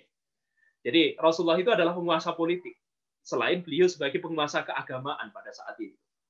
Artinya Rasulullah saat itu menjalankan perpolitikan. Juga di sanalah kesadaran akan berhutang dengan Allah mengambil bentuknya secara pasti. Cara serta kaidah pembayarannya yang disetujui mulai diterangkan dengan jelas. Jadi ketika Islam itu masuk dalam fase Madinah, maka pengajarannya itu lebih lengkap dibandingkan ketika Islam itu masih berada dalam fase Makkiyah. Jadi ketika Madaniyah itu lebih lengkap dibandingkan Makkiyah. Ini konsep Islam tentang ad-din. Berikutnya berkaitan dengan Islam sebagai tamadun. Dari masyarakat Madani yang tadi kita bicarakan, Madana itu ya. Dari masyarakat Madani itu kemudian lahir tamadun yang maknanya adalah peradaban atau kota yang berlandaskan kebudayaan. Jadi peradaban itu kalau dalam pengertian sekuler itu maknanya kota yang berlandaskan kebudayaan. Sementara unsur-unsur pembentuk kebudayaan itu terdiri dari sistem keyakinan, sistem mata pencarian, jadi berkaitan dengan profesi. Profesi itu tercipta dari kebudayaan. Maka tidak heran hari ini banyak profesi-profesi baru itu mulai bertumbangan. Digantikan profesi-profesi lama, banyak bertumbangan digantikan profesi baru. Dulu kita tidak pernah berpikir bahwa ada komunitas atau ada profesi yang disebut sebagai YouTuber. Itu kita tidak pernah berpikir. Jadi baru-baru terakhir saja kita paham ada profesi yang bernama itu. Dan ternyata penghasilan mereka, kadangkala sebagian dari mereka penghasilannya lebih tinggi dibandingkan orang-orang yang masih menggunakan profesi yang berasal dari masa lampau, seperti dosen, guru, dan seterusnya. Apalagi gurunya adalah guru yang masih wiyata bakti, gitu ya. Jadi masih guru honorer. Itu mungkin kalah banget dibandingkan mereka yang menjadi YouTuber yang penghasilannya sudah mulai stabil. Jadi sistem mata pencarian, sistem kebahasaan, kemudian sistem kesenian. Ini adalah pembentuk kebudayaan. Nah, puncak-puncak dari berbagai sistem yang kita bicarakan inilah yang membentuk peradaban. Ini kalau secara sekuler. Nah, dalam konsep Islam tidak. Karena sistem keyakinan dalam Islam itu ditentukan oleh Allah. Kemudian diajarkan melalui contoh-contoh yang berasal dari Rasulullah. Sistem kebahasaan, dan seterusnya. Jadi semuanya itu diikat dengan nilai dalam konsep Islam. Dan nilai itu adalah nilai yang bersumber dari Allah. Maka peradaban Islam adalah peradaban yang lahir dari din, yang kemudian membentuk madani, dari konsep madana, dan bentuk kata tamadun. Jadi membentuk istilah tamadun. Atau kebudayaan kota, jadi culture of city. Karena dari kata din itu ternyata juga membentuk kata Madinah atau Al-Madain. Islam sebagai tamadun itu tentu bukan tandingan bagi agama-agama yang lain. Karena tidak ada agama-agama yang lain yang bisa memiliki konsep peradaban sebagaimana yang dimiliki oleh Islam. Saya mengatakan hal ini karena saya belajar perbandingan agama. Jadi tidak ada agama-agama lain yang memiliki tamadun, konsep tamadun sebagaimana dinul Islam. Tidak ada. Karena itu maka kita tidak akan menemukan istilah yang seperti yang disematkan pada Islam atau pada syariah Islam itu disematkan pada agama lain. Kita tidak akan menemukan. Yang ada itu ekonomi Islam, yang ada itu politik Islam, yang ada itu adalah Islam dalam mengatur nilai-nilai sosial. Sosiologi Islam itu ada. Sosiologi Islam ada. Jadi di sini, jadi nilai-nilai Islam itu bisa dikaitkan dengan berbagai disiplin ilmu yang ada. Itu maknanya Islam itu mengatur berbagai sendi kehidupan. Dan hal yang semacam ini tidak bisa kita lihat dalam agama yang lain. Karena sebagian dari mereka itu memiliki prinsip. Jadi urusan Tuhan serahkan pada Tuhan. Urusan dunia maka serahkan pada ahlinya. Jadi serahkan kepada manusia agar mengatur itu dengan baik. Tidak. Bagi seorang muslim, ad-dunya mazra'atul akhirah. Jadi dunia itu adalah tempat cocok tanam. Nanti panennya kita di akhirat. Jadi cocok tanam bagi kehidupan akhir. Karena itu maka di dunia agar bisa panen di akhirat, maka diatur. Jadi Islam itu sebagai sebuah tamadun bukan tandingan agama-agama yang lain. Tapi Islam itu langsung berhadapan dengan peradaban sekuler. Jadi lawan tanding Islam itu bukan agama-agama yang lain. Tapi peradaban sekuler. Jadi agama-agama lain itu tidak memiliki, ya mereka tidak bisa diperbandingkan dengan Islam. Tapi Islam langsung berhadapan dengan peradaban sekuler, yaitu peradaban yang berusaha untuk memisahkan urusan dunia dengan urusan akhirat. Paham yang berusaha untuk membawa agama itu kepada ranah privat. Paham yang menganggap bahwa Tuhan itu hanya boleh diyakini, tapi tidak boleh ditampakkan di hadapan umum. Jadi langsung berhadapan dengan peradaban sekuler. Nah, dalam konsep Islam, ketika dia berhadapan dengan agama yang lain, meskipun itu bukan tandingannya, karena Islam lebih tinggi. Gitu. Jadi Islam itu lebih tinggi. Maka di situ ada dua konsep yang dijalankan. Yang pertama, tidak ada paksaan dalam beragama. Jadi la ikraha fiddin. Jadi Islam itu bagi seorang muslim, maka kita tidak diperbolehkan untuk memaksakan agama kita kepada pihak lain. Tetapi kita harus menjelaskan. Kita harus menjelaskan kepada mereka hakikat dari agama kita. Jadi kita harus tetap melakukan dakwah. Tapi dakwah itu tidak bersifat paksaan. Ud'u ila sabili rabbika bil hikmah wa mau'idatil hasanah wajadilhum billati hiya ahsan. Kata Allah, jadi dakwailah mereka. Jadi seruilah mereka dengan jalan hikmah. Jadi dengan jalan hikmah, dengan perkataan yang lemah lembut, dengan perkataan yang baik. Kemudian perkataan yang tidak bisa dibantah oleh mereka karena kita menghadirkan bukti-bukti yang kuat. Kemudian perkataan yang lahir dari konsep ilmu. Ini perkataan hikmah. Jadi dakwailah mereka dengan jalan hikmah, serulah mereka dengan jalan hikmah. Wa mau'idatil hasanah, atau beri nasihat-nasihat yang baik. Wajadilhum billati hiya ahsan. Jadi kalau kita harus melakukan mujadalah, kalau kita harus berdebat dengan mereka, maka billati hiya ahsan, maka berdebat itu dengan cara yang terbaik. Jadi bukan debat kusir, hadirkan bukti. Bukti yang bisa membawa akal mereka untuk kembali kepada fitrah. Fitrah itu hakikatnya adalah al-Islam. Jadi ketika jiwa mereka tersentuh untuk kembali pada fitrahnya, maka lebih mudah bagi mereka untuk memahami al-Islam. Kemudian ada kebebasan beragama. Lakum dinukum waliyadin. Jadi ada kebebasan dalam beragama. Jadi bagiku agamaku, ya bagi kalian agama kalian. Tapi kita juga perlu paham, memahamkan mereka terlebih dahulu itu penting. Sebelum kita meninggalkan mereka. Karena bagaimanapun, Islam itu adalah ajaran yang benar. Ajaran yang berasal dari Allah. Al-haqqu min rabbikum, falatakunanna minal mumtari. Jadi kebenaran itu hanya berasal dari Allah. Karena itu jangan termasuk orang yang ragu-ragu. Al-haq itu merujuk kepada konsep Islam. Al-haq itu merujuk pada keberadaan Allah sebagai ilah yang benar. Karena itu, maka perkenalkan konsep-konsep itu kepada mereka ketika mereka tidak bersedia. Jadi mereka tidak tersadarkan, maka sudah lepas kewajiban kita. Jadi jangan sampai kita nanti dimintai pertanggungjawaban oleh Allah karena kita tidak menyampaikan Islam kepada pihak lain. Jadi beri kebebasan kepada mereka untuk menjalankan agama. Yang penting, mereka paham Islam ketika mereka tidak memilih Islam itu karena kesadaran mereka sendiri. Dan mereka siap untuk menjalani konsekuensi. Karena mereka memang tidak meyakini bahwa ada konsekuensi ketika mereka tidak memeluk Islam. Jadi bebaskan mereka dalam menjalankan agama. Jangan ganggu ketika melakukan peribadatan. Tapi dakwah itu tetap perlu dilakukan karena kita ini adalah umat yang dilahirkan oleh Allah yang Ar-Rahman dan Ar-Rahim. Jadi Allah itu pengasih dan menyayang. Sifat kasih dan sayang itu mestinya juga ada dalam diri kita. Meskipun sifat kasih dan sayang itu tidak akan melampaui Ar-Rahman dan Ar-Rahimnya Allah. Karena kasih dan sayang yang kita miliki itu, maka apakah kita kemudian memperkenalkan agama kepada pihak lain? Karena kita tidak ingin pihak lain itu kemudian terjerumus ke dalam neraka. Jadi terjerumus ke dalam nerakanya, neraka yang diciptakan oleh Allah. Jadi kita tidak ingin mereka masuk ke dalamnya, maka kita melakukan dakwah. Ini Islam sebagai tamadun. Kemudian berikutnya kita akan bicarakan tentang esensi peradaban Islam. Jadi setelah kita membicarakan tentang din dan tamadun tadi gitu ya, maka berikutnya kita akan bicarakan tentang esensi peradaban Islam. Tidak diragukan lagi. Jadi ini saya mengutip dari salah satu buku yang ditulis oleh Ismail Roji Al-Faruqi, yang fotonya bisa Anda saksikan di sini. Beliau mengungkapkan tidak dapat diragukan lagi bahwa esensi peradaban Islam adalah Islam.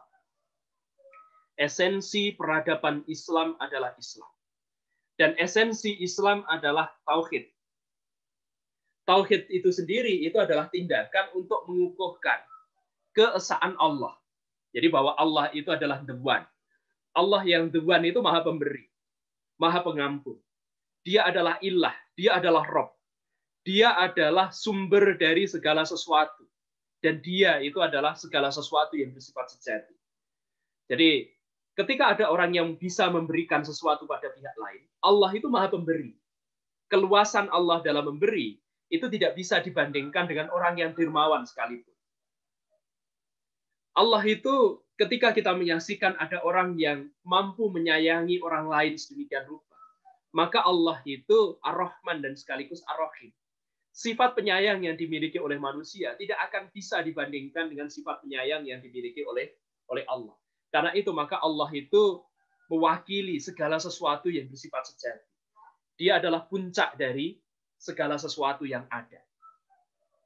Kemudian dua premis mendasar ini akan terbukti dengan sendirinya. Jadi Muslim itu tidak seharusnya ragu dalam persoalan ini. Jadi baru belakangan ini kita mungkin gitu ya. Jadi kita ini meragukan bahwa konsep dalam Islam itu adalah konsep tauhid yang paling mendasar.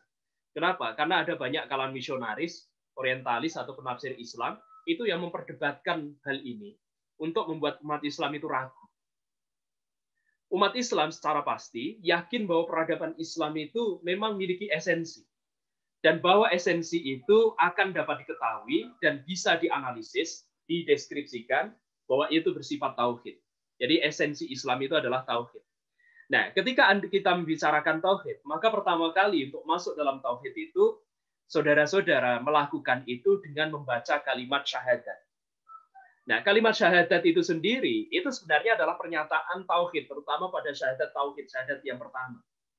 Ketika Anda mengatakan asyhadu alla ilaha illallah, maka Anda saat itu sedang bersaksi. Kesaksian Anda itu dikaitkan dengan konsep tauhid. Saya bersaksi bahwa tidak ada Tuhan selain Allah. Asyhadu anna Muhammadar Rasulullah. Saya bersaksi bahwa Muhammad itu adalah utusan Allah. Jadi kata syahadat ini atau ungkapan yang kita baca ketika bersyahadat ini sebenarnya memiliki konsekuensi yang sangat berat. Tapi kebanyakan dari kita umat Islam hari ini mungkin hanya menganggap ini seperti sebuah permainan saja. Karena itu maka mereka sudah bersyahadat, tapi mereka juga masih melakukan hal-hal yang tidak diperkenankan dalam Islam. Jadi sudah syahadat, tapi kok melanggar terus gitu. Itu bisa terjadi. Kenapa hal itu terjadi? Karena tidak memahami dengan baik makna dari kata syahadat itu. Seolah-olah kata syahadat itu hanya sekedar sebuah persaksian saja. Sementara orang yang bersaksi itu dituntut untuk melakukan atau membuktikan kesaksiannya.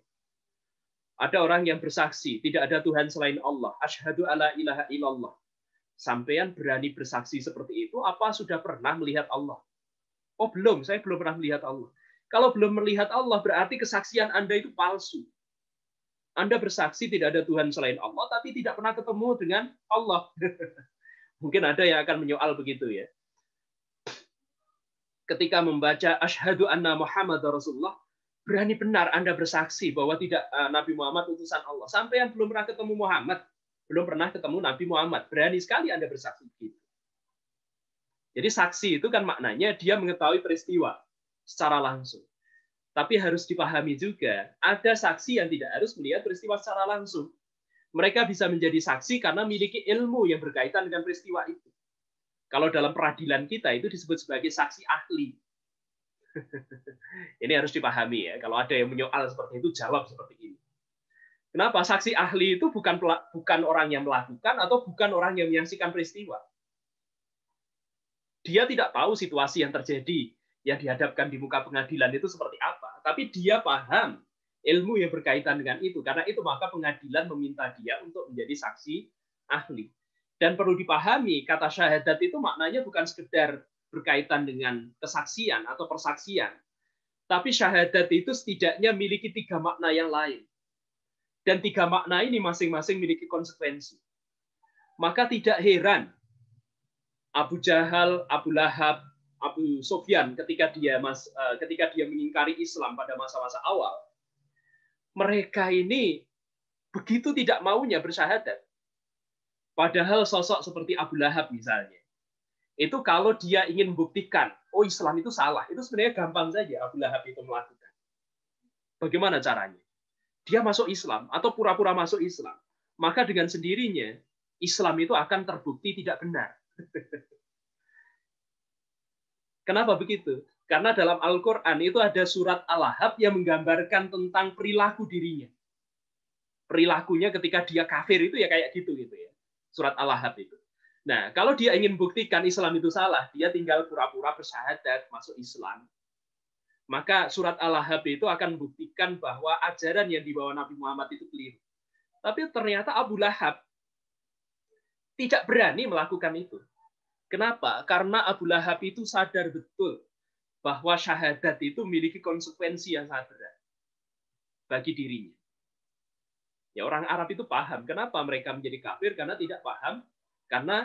Karena mereka paham konsekuensi dari syahadat itu. Sementara kita, sebagian dari kita sudah bersyahadat, tapi kok perilakunya ya begitu-begitu terus. Karena kita tidak tahu makna dari syahadat itu. Ini bedanya antara kita dengan Abu Lahab. Jadi Abu Lahab itu konsisten karena dia paham. Dia tidak ingin menjalani konsekuensi itu. Maka dia milih kafir. Kita bersyahadat. Jadi sebagian dari kita bersyahadat karena kita tidak paham konsekuensinya. Jadi begitu mudah mengucapkan syahadat. Apa kandungan dari syahadat itu? Yang pertama adalah al-iqrar. Jadi yang pertama berkaitan dengan pernyataan. Anda ketika menjadi mahasiswa pertama kali dulu, tentu Anda Anda pernah mengucapkan janji mahasiswa Indonesia, ikrar mahasiswa Indonesia. Ikrar mahasiswa Indonesia 1 bla bla bla bla bla. Apakah ketika membaca ikrar itu ikrar mahasiswa Indonesia itu, Anda sekedar membaca tanpa meyakini, mungkin itu bisa terjadi. Tapi ikrar itu sendiri maknanya suatu pernyataan yang harus diyakini dalam hati. Kalau itu menjadi keyakinan, maka mestinya juga berbuah tindakan. Apa yang kita ikrarkan itu mestinya juga kita laksanakan dalam kehidupan. Itu ikrar. Jadi ikrar itu bukan pernyataan biasa, tapi pernyataan yang di dalamnya memiliki konsekuensi. Konsekuensinya, ikrar itu harus kita yakini. Menjadi bagian dari keyakinan yang tertanam dalam jiwa kita. Kemudian yang kedua, syahadat itu maknanya adalah al-qasam, sumpah. Sumpah itu artinya pernyataan bersedia menanggung akibat atau risiko ketika kita sudah melakukan pengamalan syahadat. Jadi kalau kita sudah baca syahadatnya, maka kita siap menerima akibatnya. Kita siap menerima risikonya. Apapun yang terjadi di dalamnya, harus kita tanggung. Ya kalau sudah syahadat, ya harus melaksanakan sholat. Ya harus mau puasa. Ya harus melaksanakan zakat. Kalau mampu, ya harus berangkat haji. Jadi bukan dipilih-pilih. Oh, saya pengen syahadatnya saja. Karena dengan bersyahadat, saya nanti bisa menikahi si A. Tapi setelah itu nggak sholat. Berarti syahadatnya palsu. Karena sekarang ini, kalau mau menikah itu kan disyahadatkan ulang ya oleh penghulu. Ya. Kalau di Indonesia itu disuruh syahadat dulu. Jadi dia syahadat hanya karena mau menikah. Gitu ya. Setelah itu, maka konsekuensi dari syahadat tidak dilaksanakan. Nah ini bahaya ini. Jadi syahadat itu adalah sumpah. Konsekuensi sumpah itu lebih tinggi dibandingkan ikrar. Jadi ada risiko, ada akibat. Kalau agama memerintahkan kita untuk melaksanakan sholat, ya lakukan sholat. Kalau agama memerintahkan kita untuk mencari ilmu, maka karena kita sudah bersumpah, maka ya laksanakan untuk mencari ilmu. Kalau agama memerintahkan kita untuk berjihad, bahkan jihad itu maknanya bil qital, dan itu sudah sesuai dengan syariat misalnya, ya lakukan. Jadi disitulah maka syahadat itu memiliki konsekuensi. Karena itu maka banyak orang itu yang kemudian setelah paham tentang konsekuensi dari syahadat ini, mereka gitu ya, mereka itu kemudian merasa ini apa ya harus saya lakukan setelah ini dan seterusnya. Karena ternyata syahadat itu memiliki konsekuensi yang sangat tinggi. Kemudian yang ketiga, al-mitsaq. Jadi syahadah itu maknanya perjanjian yang teguh. Ini seperti, jadi perjanjian yang teguh itu seperti surat perjanjian yang di dalamnya dibubuhkan meterai. Meterainya kalau sekarang meterainya sudah meningkat harganya. Kalau dulu 6.000 ya. Kalau sekarang jadi 10.000. Jadi kalau Anda punya surat perjanjian, di situ dibubuhkan meterai, artinya saat itu Anda terikat oleh hukum.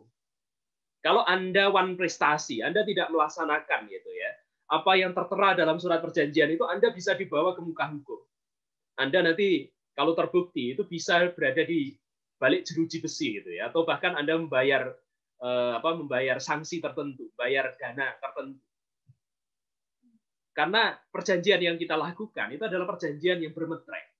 Jadi kalau kita bersyahadat itu kita ini seperti sedang melakukan perjanjian, di situ dibubuhkan meterai. Jadi al-mitsaq itu adalah janji setia untuk mendengar taat dalam segala keadaan, betapapun sulitnya kondisi pada saat itu, betapa mengerikannya situasi pada saat itu. Kita tetap akan berada dalam keadaan mengikuti Allah dan Rasul. Karena itu, maka syahadat itu menjadi berat pada bagian ini. Al-mitsaq ini konsekuensinya lebih tinggi dibandingkan sekedar al-qasam. Jadi al-mitsaq ini sekedar lebih tinggi dibandingkan al-qasam. Jadi jangan gitu ya, jangan kita termasuk orang-orang yang ikrar kita itu tidak di hati. Sumpah kita hanya sumpah-sumpahan. Kemudian perjanjian kita itu sekedar perjanjian yang tidak pernah kita laksanakan substansinya.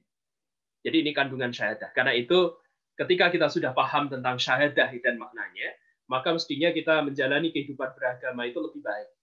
Karena ternyata syahadah itu ada konsekuensinya bagi kehidupan kita, bagi amaliyah kita, bagi keyakinan kita, bagi penetapan-penetapan atau keputusan-keputusan yang lahir dari diri kita.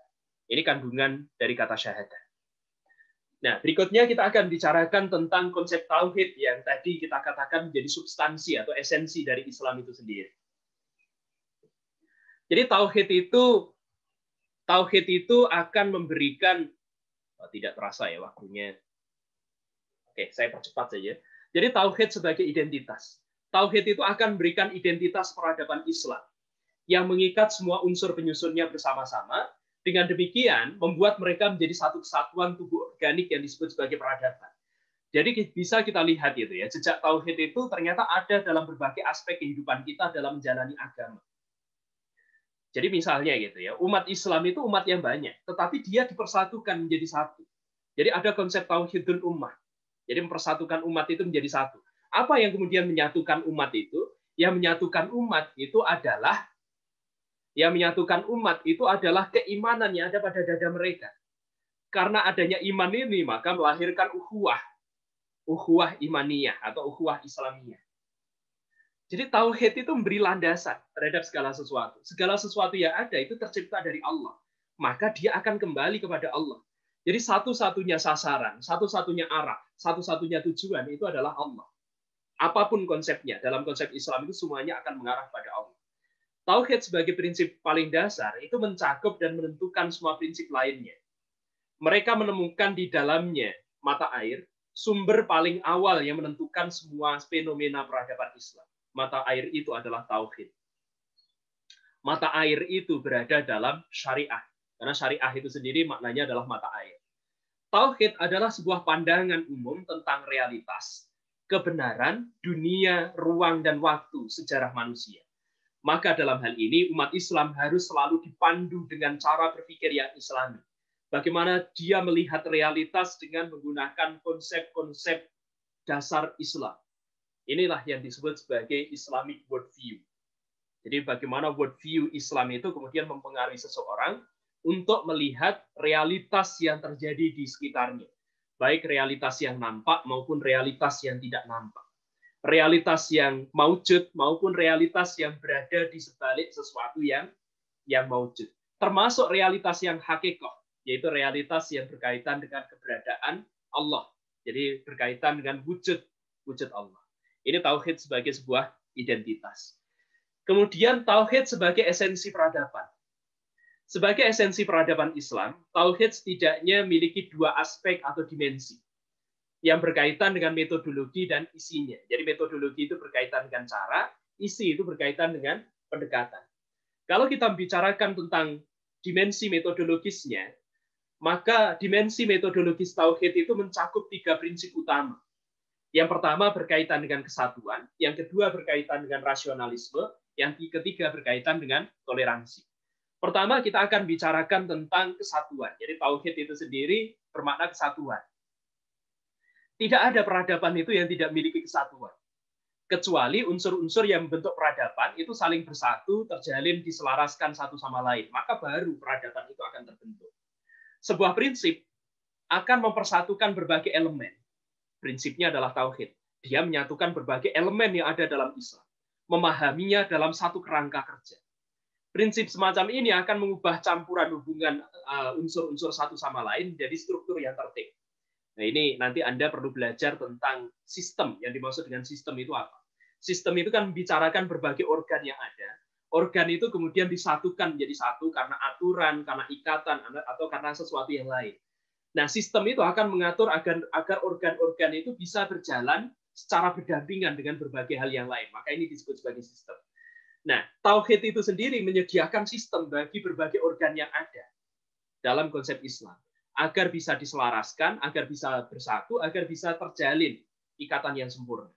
Nah, peradaban Islam menempatkan unsur-unsur dalam struktur yang teratur dan mengatur keberadaan dan hubungan mereka sesuai dengan pola yang seragam.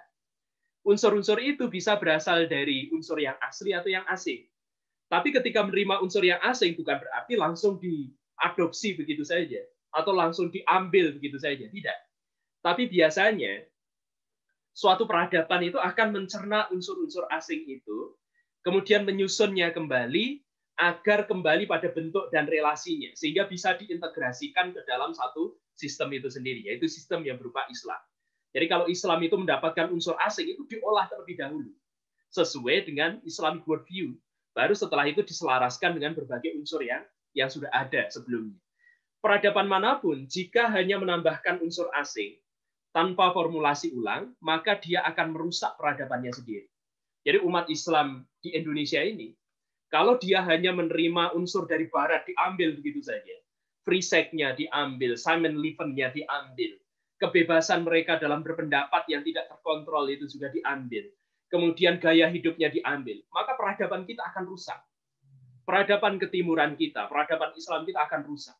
Kenapa? Karena prinsip-prinsip dalam peradaban kita dijajah oleh prinsip-prinsip yang berasal dari peradaban Barat itu atau peradaban asing itu. Dalam peradaban Islam, prinsip tertinggi itu bersifat tauhid. Ini adalah alat ukur utama, pembimbing dan kriteria bagi seorang Muslim dalam perjumpaannya dengan agama dan peradaban yang lain, dengan fakta dan situasi yang baru. Ini yang pertama berkaitan dengan kesatuan. Kemudian yang kedua berkaitan dengan rasionalisme. Jadi seorang Muslim itu sebenarnya seorang yang rasional. Tapi rasionalnya seorang Muslim itu harus tunduk pada wahyu. Ini berbeda dengan rasionalisme Barat yang mereka begitu muja akal. Sehingga filsafat itu kemudian diposisikan sebagai induk dari semua induk pengetahuan. Dalam konsep Islam tidak. Al-haqqu min rabbikum falatakunanna minal mumtarin. Jadi al-haq itu berasal dari Rabbmu. Jadi kebenaran itu. Al-haq ini nanti mencakup persoalan yang berkaitan dengan al-haqiqah. Al-haq kebenaran itu adalah kebenaran yang sejati. Dan al-haq itu mirabbikum. Jadi al-haq itu bersumber dari Rabbmu, dari Tuhanmu. Karena itu maka kebenaran yang tertinggi itu adalah kebenaran yang berasal dari agama dalam konsep Islam. Kebenaran yang tertinggi adalah kebenaran yang ada dalam ad-din. Baru kebenaran di bawahnya adalah kebenaran filsafat. Baru di bawahnya adalah kebenaran yang berasal dari sains. Jadi Islam itu mestinya tidak bertentangan dengan sains. Karena sains itu adalah salah satu kebenaran yang diakui dalam kebenaran Islam. Sains, kalau sains tidak bisa menjawab sesuatu, maka difilsafatkan. Kalau filsafat ternyata tidak bisa menjawab, karena akal itu kan punya keterbatasan, maka agama yang akan menjawab. Jadi Islam itu mengakui kebenaran sains. Tapi Islam juga membatasi kebenaran yang diperoleh dari sains itu. Misalnya apa? Misalnya ada manusia yang ingin mengkloning manusia yang lain agar nanti lahir manusia tanpa melalui pembiakan generatif. Tapi manusia itu dibiarkan secara vegetatif misalnya. Islam, etika Islam mungkin akan menilai ini bukan sesuatu yang baik meskipun itu ilmiah. Karena itu maka seorang muslim harus tunduk pada agama. Jadi misalnya ada orang yang lahir dari kloning. Nanti bisa menciptakan kekacauan. Apa kekacauannya? Orang yang di-cloning itu, dia ini kan lahir dari cawan Petri. Dia lahir dari tabung reaksi. Bagaimana cara dia berbakti pada orang tua? Masa dia berbakti pada tabung reaksi? Ini kan tidak masuk akal. Ini ilmiah, ini ilmiah. Tapi tidak boleh. Demikian juga, jadi seorang bapak, Nyon Sewu ya, ini saya menggunakan contoh yang ekstrim. Seorang bapak itu boleh menghamili anaknya, bisa menghamili anaknya secara biologis. Secara biologis bisa menghamili anaknya. Tapi agama melarang hal ini haram. Di situ, maka peran agama sebagai kebenaran yang tertinggi itu berlaku. Karena itu, maka ada 3 prinsip utama dalam rasionalisme yang dikaitkan dengan Islam ini yang harus berjalan. Jadi rasionalismenya bukan rasionalisme yang lahir dari humanisme atau dari pemikiran yang materialistis.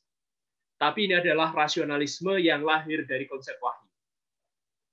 Pertama, umat Islam itu harus menolak semua hal yang tidak sesuai dengan kenyataan. Kalau tidak sesuai kenyataan, maka tolak. Karena itu, maka umat Islam ketika menemukan ilmu-ilmu yang baru, maka dia membutuhkan bukti. Klaim tentang teori baru itu harus dikonfirmasi. Karena itu, maka teori seperti teori evolusi, itu sampai hari ini bagi umat Islam itu sekedar sebuah teori. Karena teori evolusi itu tidak pernah bisa membuktikan dirinya. Ada satu konsep yang tidak pernah bisa dijawab sampai hari ini, yaitu konsep yang berkaitan dengan missing link. Ini dalam teori evolusi. Nanti silahkan Anda pelajari missing link itu apa. Jadi misalnya ya, jadi manusia itu dari kera, maka mestinya ada makhluk peralihan antara kera dengan manusia. Sampai hari ini tidak pernah ditemukan. Kalau ada yang berteori Pithecanthropus erectus, kemudian Meganthropus, Paleojavanicus, kemudian Homo neanderthalensis itu adalah makhluk perantara, itu tidak pernah terbukti. Kemudian yang kedua, penolakan terhadap kontradiksi. Karena tidak ada kebenaran itu yang mendua. Maka kontradiksi itu pasti tidak akan pernah terjadi. Kalau ada kontradiksi, pasti ada salah satu yang benar, dan ada salah satu yang kebenarannya di bawah kebenaran yang lain, atau bahkan itu kekeliruan. Aturan ini akan melindungi kita dari kontradiksi yang sederhana atau paradoks di sisi yang lain. Rasionalisme tidak berarti prioritas argumentasi akal dibandingkan wahyu, tapi penolakan terhadap kontradiksi di antara keduanya. Jadi wahyu dan akal tidak boleh bertentangan. Jadi wahyu itu berada di atas akal, karena akal digunakan untuk memahami wahyu, bukan sebaliknya. Bukan wahyu digunakan untuk sebaliknya, untuk membenarkan akal, bukan. Jadi muslim yang cerdas adalah seorang yang rasionalis, karena dia bersikeras pada kesatuan dari 2 sumber kebenaran, yaitu wahyu dan sekaligus akal. Yang ketiga, keterbukaan terhadap bukti baru atau sebaliknya. Aturan ini akan melindungi muslim terhadap literalisme, fanatisme, stagnasi yang menyebabkan konservatisme. Jadi ini akan membuatnya cenderung rendah hati dan memaksa dia untuk menambahkan afirmasi bahwa Allah itu lebih tahu dibandingkan diri. Hari ini kita menemukan ilmu-ilmu baru itu bermunculan. Fakta-fakta yang sebelumnya kita anggap misteri yang berada di alam itu banyak yang mulai terpecahkan. Di situ kita mendapatkan gempuran informasi-informasi baru. Kita mendapatkan serangan teori-teori yang baru. Hari ini kita menerima ada sekian banyak teori ilmu yang lahir. Di sini hanya menunjukkan bahwa semua ilmu itu sebenarnya hakikatnya diekstraksi dari alam yang merupakan ciptaannya, di mana Allah menanamkan ilmu itu berada di alam itu. Jadi di sini maka mestinya tumbuh kesadaran dalam diri kita betapa ilmu Allah itu sedemikian luas. Maka tidak heran dalam sebuah hadis itu digambarkan gitu ya. Ilmunya Allah itu seperti jarum yang menelusup ke lautan.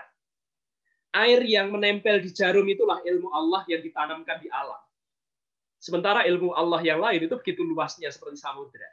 Karena itu maka manusia tidak akan bisa menguasai semua ilmu itu. Bisa kita bayangkan ya, satu manusia itu berapa ilmu yang dia kuasai. Kalau dia ahli ekonomi, belum tentu dia ahli dalam bidang politik atau yang lain. Ya paling hanya beberapa cabang ilmu yang dia kuasai. Itu pun tidak akan secara mendalam semua detail yang ada di dalamnya dia kuasai dengan baik. Di sini kita melihat betapa maha kuasanya Allah Subhanahu wa taala. Betapa Allah sebagai Al-Alim itu ilmunya sedemikian luas. Kemudian yang ketiga, toleransi. Toleransi itu diperlukan saat kebenaran sudah dipisahkan dari kekeliruan. Meskipun dirinya mendapatkan kepastian kebenaran, tetap harus toleran pada pihak lain. Karena itu, maka pelajari Islam dengan baik, dapatkan kebenaran dari dalamnya, kemudian dakwahkan itu kepada pihak lain. Baru setelah itu toleran. Jadi toleransi itu muncul dari sana. Sebagai prinsip metodologis dalam inti peradaban Islam, toleransi adalah keyakinan bahwa Tuhan tidak meninggalkan orang-orang tanpa mengirim utusan pada mereka untuk mengajar mereka bahwa tidak ada Tuhan selain Allah, bahwa mereka berhutang kepadanya penyembahan dan pelayanan. Dalam hal ini, toleransi adalah kepastian bahwa semua orang dikaruniai dengan sensus komunis yang memungkinkan mereka mengetahui agama yang benar untuk mengenali kehendak dan perintah Allah. Jadi dalam diri manusia itu sudah ada fitrah. Dengan fitrah itu, mereka bisa sampai kepada kebenaran, mereka bisa melakukan pengenalan terhadap Allah. Tentu saja, mereka harus mendapatkan informasi yang benar atau khobar shadiq yang berasal dari Allah Subhanahu wa taala. Toleransi adalah keyakinan bahwa keberagaman agama itu disebabkan oleh sejarah, terutama sejarah dari agama-agama yang ada. Jadi agama yang ada itu lahir dalam ruang dan waktu sejarah. Berbeda dengan konsep Islam. Islam itu tidak lahir dari sejarah, tapi Islam itu lahir dari konsepsi yang berasal dari Allah yang kemudian dimasukkan dalam sejarah manusia. Berbeda dengan agama-agama sejarah, dia lahir berkembang seiring dengan perkembangan manusia. Semakin maju manusia, maka semakin maju agama itu. Islam tidak demikian. Jadi dari awal Islam itu sudah memiliki sifat karakteristik yang khas. Ajaran Islam itu sudah final, sudah selesai ketika Rasulullah selesai menjalankan misinya. Perkembangan baru itu adalah perkembangan yang bersifat ijtihadiyah. Perkembangan baru, prinsip-prinsipnya sudah diatur oleh Islam 14 abad yang lampau. Jadi ini perlu dipahami. Toleransi mengharuskan Muslim melakukan studi terhadap sejarah agama-agama yang lain dengan tujuan menemukan bahwa dalam setiap anugerah Allah yang purba, yang dikirim kepada semua Rasul di segala tempat dan waktu untuk mengajar. Kemudian terakhir, kita akan bicarakan tentang prinsip peradaban Islam. Yang pertama berkaitan dengan kesejarahan. Jadi bagaimana peradaban Islam itu melihat rangkaian peristiwa. Islam itu harus mengawal perjalanan sejarah itu. Karena bagaimanapun, ketika kita membicarakan sejarah itu hakikatnya. Jadi sejarah yang ada di dunia ini adalah sejarah Islam. Kenapa? Karena yang kita bicarakan dalam sejarah itu selalu berkaitan dengan pertarungan antara yang hak dengan yang batil. Karena itu semua sejarah ini hakikatnya sejarah Islam. Baik itu sejarah Eropa, sejarah Asia, sejarah Afrika, sejarah apapun itu sejarah Islam. Karena itu maka di situ dalam setiap perjalanan sejarah, setiap Muslim maka mereka wajib menjalankan Islamnya, mereka wajib untuk mendakwahkan. Jadi balighu ani walau ayat. Jadi sampaikan dariku walaupun satu ayat. Setiap Muslim punya kewajiban untuk melakukan hal itu kepada pihak yang lain.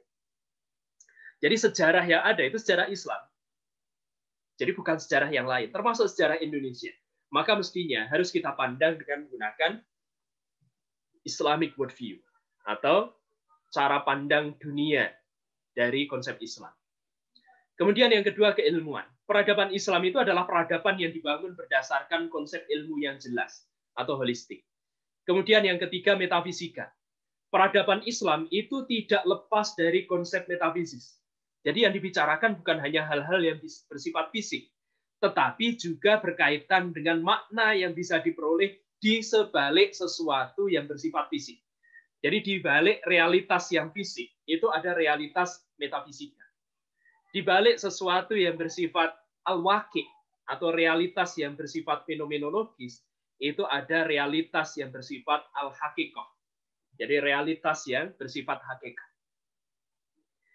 Tapi ada dalam dimensi metafisik. Jadi peradaban Islam itu bukan hanya realitas fisik saja, tetapi juga dimensi metafisis. Dan itu paling mendasar dalam membangun peradaban Islam. Karena nilai awalnya saja metafisis, nilai yang berkaitan dengan tauhid. Kita yakin Allah itu ada, tapi Allah itu gaib. Bahkan Allah itu adalah gaibnya gaib. Setan jin itu masih mungkin kan menampakkan diri kepada kita gitu ya. Jadi penampakan jin gitu ya. Itu masih mungkin. Tapi manusia itu sulit untuk melihat realitas zatnya Allah itu ketika dia masih hidup di dunia, maka itu hal yang sulit. Peradaban Islam memiliki perimbangan antara fisik dengan metafisik. Jadi imbang. Dunia dan akhirat itu imbang. Karena dunia itu ad-dunya mazra'atul akhirah. Dunia itu tempat bercocok tanam untuk menuju akhirat. Karena itu maka dunia harus diatur sedemikian rupa. Umat Islam harus memiliki kemajuan di dunia agar sistem yang mengatur manusia bisa mencapai akhirat itu bisa berlangsung dengan baik. Kemudian yang keempat berkaitan dengan akhlak. Jadi prinsip Islam, peradaban Islam itu ada akhlak di dalamnya. Kemudian ada sistem sosial di dalamnya. Ada sistem keumatan di dalamnya. Ada sistem kekeluargaan atau persaudaraan yang diatur dengan iman di dalamnya. Ada sistem politik, ada sistem ekonomi, ada tatanan universal. Karena Islam itu mengatur dunia secara keseluruhan. Dunia yang dimaksud itu bukan hanya dunia Indonesia, dunia Malaysia, bukan. Tapi dunia internasional, kemudian dunia itu juga berdimensi metafisis. Artinya sesuatu yang berada di balik realitas yang terlihat. Kemudian juga mengatur persoalan yang berkaitan dengan estetika, berkaitan dengan keindahan. Karena Allah itu indah dan Allah itu menyukai keindahan. Saya kira itu ya, jadi beberapa hal yang perlu saya sampaikan pada kesempatan kali ini. Mudah-mudahan ada manfaat yang bisa diambil, ada manfaat yang bisa kita petik. Mohon maaf atas segala kekeliruan. Billahi taufik wal hidayah. Wassalamualaikum warahmatullahi wabarakatuh.